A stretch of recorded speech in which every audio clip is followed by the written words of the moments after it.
तो आपने last video में ये तो देख लिया था कि हम अपने खेतों में आए थे हरे पत्ते लेने के लिए, बट बारिश बहुत ज़ोरों से लगी हुई थी।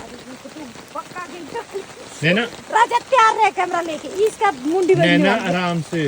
इसकी मुंडी पक्का बजने मैं वाली है। पहाड़ों में पली बड़ी हूँ। ओके तो ये जद्दोजहद इसलिए की जा रही है क्योंकि अभी हमारा ब्रंच बन रहा था और उसमें आटा गूंदने के लिए जो हमको हरी सब्जियां चाहिए थी वो हमें इस खेत से निकालनी थी। तो यहाँ पे लगा हुआ था ये बथुआ जिसे हम चौलाई भी कहते हैं, और साथ ही में कुछ और हरे पत्ते थे। तो मम्मी ने कहा ये सब निकाल दो, हम आटे में गूंदेंगे इसे ग्राइंड करके।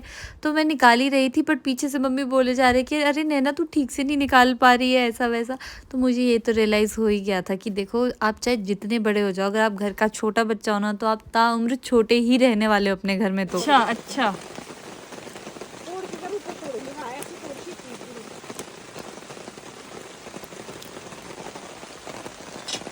इंस्ट्रक्शन। यार नहीं मम्मी, नहीं नहीं नहीं, बस हो गया। दोनों हाथ से तो लगी, अब कितनी स्पीड चाहिए मम्मी को मेरी समझ में नहीं आता है। एक्चुअली मैं नहीं चाह रही थी मम्मी यहाँ पे आए। एक तो यहाँ पे कीचड़ बहुत ज़्यादा था, दूसरा रास्ता सही नहीं था, तीसरा बारिश हो रही थी तो मुझे लग रहा था काफ़ी ज़्यादा स्लिपरी होगा ये। मम्मी तो मतलब उड़ती भी आई है। ऐसी स्पीड ऐसी नहीं। निकाल दिया आपने। हाँ तो आप कहाँ लगाइए, हो गया बहुत। बस एक आप चलाई फिर दूसरी पत्ते करते फिर बहुत हो जाता है।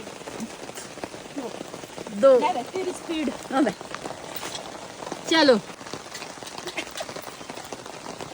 एक बड़ा सा पत्ता का है इसमें। कौन सा? ग्रीन बड़ा सा परे पर ये। हाँ ये कुछ और है। पान जैसा है तो पान का ये कुछ और सब्जी नहीं। फेंक दे।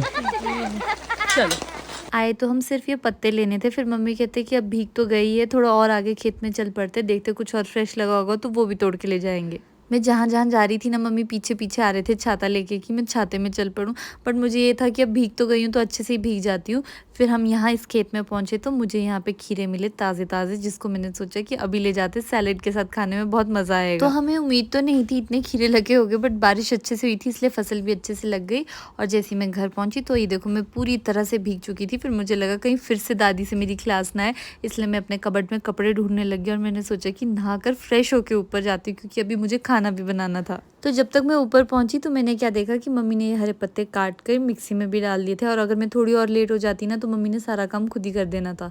फिर थोड़ा सा मुझे हरा धनिया भी मिला था तो मैंने यही थोड़ा सा हरा धनिया सब्जी में डाला, और उसके बाद जो ये वाले हरे पत्ते हैं इनको अच्छे से ग्राइंड किया और इनको आटे में गूंदने के लिए तैयार कर दिया। मैं चाह तो ये रही थी कि मम्मी को थोड़ी देर रेस्ट मिल जाए इसलिए खाना बना रही थी, पर मम्मी कहाँ रुकते, अभी देखो सैलेड बनाने लग गए। और मुझे तो ये लगता है जो हमारी एज की मम्मियाँ थी ना, जो उनकी एनर्जी काम करने की थी ना, वैसी हमारी एनर्जी तो शायद ही कभी हो सकती है। और सोचने वाली बात ये भी है कि अब हमारे जो होने वाले बच्चे होंगे, क्या उनकी एनर्जी हमारे जैसी होगी या हमसे कम होगी या हमसे ज़्यादा होगी।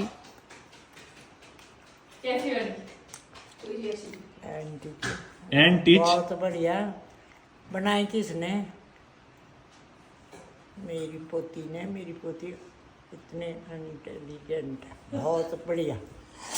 हाँ तो आज का खाना दादी को बहुत ज़्यादा पसंद आया। मेरी कुकिंग तो चलो सफल रही। वैसे रजत को मेरे हाथ की पनीर भुर्जी बहुत ज़्यादा पसंद है। जब भी मैं कुछ ऐसी चीज़ें बनाती हूँ तो कम से कम मसाला डालने की कोशिश करती हूँ ताकि खाने के असली फ्लेवर्स आए। और मौसम का हाल आज पूरा दिन ऐसा ही था, सुबह भी ऐसी थी, दिन को भी ऐसी था और शाम को भी ऐसी था।